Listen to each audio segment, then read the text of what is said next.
अस्सलाम वालेकुम दोस्तों, ज़हर ज़िंदगी ड्रामे जी नेक्स्ट एपिसोड जी तव्हांखे कहाणी ॿुधाईंदा हलूं त ओठो इन नेक्स्ट एपिसोड में हाणे रईस गफ़ार ख़ान सां जेकियूं ॻाल्हियूं करे आयो आहे उन्हनि ते बीहंदो बि सही या वरी इन में विच वरी नई प्लेनिंग ठाहींदो ऐं कमाल खान ऐं ओठो गॾिजी करे वरी रईस गफ़ार ख़ान ऐं हाकिम खान खे विढ़ाईंदा। छा रबनि खे ओठो वरी इस्तेमालु करण में कामयाबु थी वेंदो, यकीन ॾियारण में कामयाबु थी वेंदो, इहो बि तव्हांखे ॿुधाईंदासीं।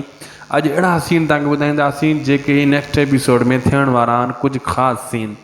पहिरीं ॻाल्हि दोस्तों, रबनि सां मिलंदो जॾहिं ओठो रईस गफ़ार ख़ान खां फारिग थी करे पोइ रबनि खे सभु कुझु ॿुधाईंदो, मतिलबु अहिड़ा ॻाल्हियूं ॿुधाईंदो मीरा जे बारे में, वारिस जे बारे में, ऐं उन खे वरी जेको इस्तेमालु करण जी कोशिशि कंदो रईस गफ़ार ख़ान जे ख़िलाफ़ु, यानी रबनि खे रईस गफ़ार ख़ान जे ख़िलाफ़ु करण जी कोशिशि कंदो ऐं बग़ावत करण जी कोशिशि कंदो। अॻे इहो इल्ज़ाम लॻल आहे रबनि जे मथां त हीअ ओठे सां मिलियल आहे, जीअं आमिर चवंदो हुयो रईस गफ़ार ख़ान यकीन न कंदो हुयो, लेकिन मीरा जे करे उनखे मजबूर कंदो। ओठो उन जा फ़ोटू ॾेखारींदो, उनखे चवंदो हीअ असांजी क़ैद में आहे, अगरि तोखे हीअ खपे थी मीरा त पोइ तोखे असांजो कमु करिणो पवंदो, रईस गफ़ार ख़ान जे तो ख़िलाफ़ु हलणो पवंदो।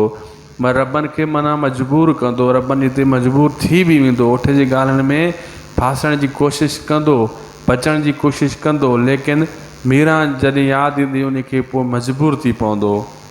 ऐं जेको रईस गफ़ार ख़ान सां अलॻि ॻाल्हियूं करे ईंदो उहो ॿियूं वरी ओठो रबनि सां ॿियूं वञी वापसि उन्हनि मालिकनि खे ॿुधाईंदो, हू हाकिम ख़ान बि ठाह लाइ तयारु थी वेंदो। लेकिन हिते शैतानी जेकी ओठो ऐं रबनि ओठो ऐं कमाल ख़ान वरी कंदा, उहा त अञा अॻिते रखियलु आहे। ओठो कॾहिं बि ऐं कमाल ख़ान वारिस ऐं मीरा खे न छॾींदा, थी सघे थो हितां इनखे खणी वञनि मतां, छाजे करे जहिड़े खे वधाइणो आहे हिन कम खे। ऐं मोहिब आहे जेको इहो मोहिब सचाई कंदो रईस गफ़ार ख़ान सां त असल हक़ीक़त छा आहे। दोस्तों वीडियो पुॻो पंहिंजी पुॼाणी ते, शायदि को सो वीडियो यूट्यूब चैनल खे ज़रूरु सब्सक्राइब कजो ऐं असांजे फेसबुक पेज खे बि फॉलो कंदा। ख़ुदा हाफ़िज़।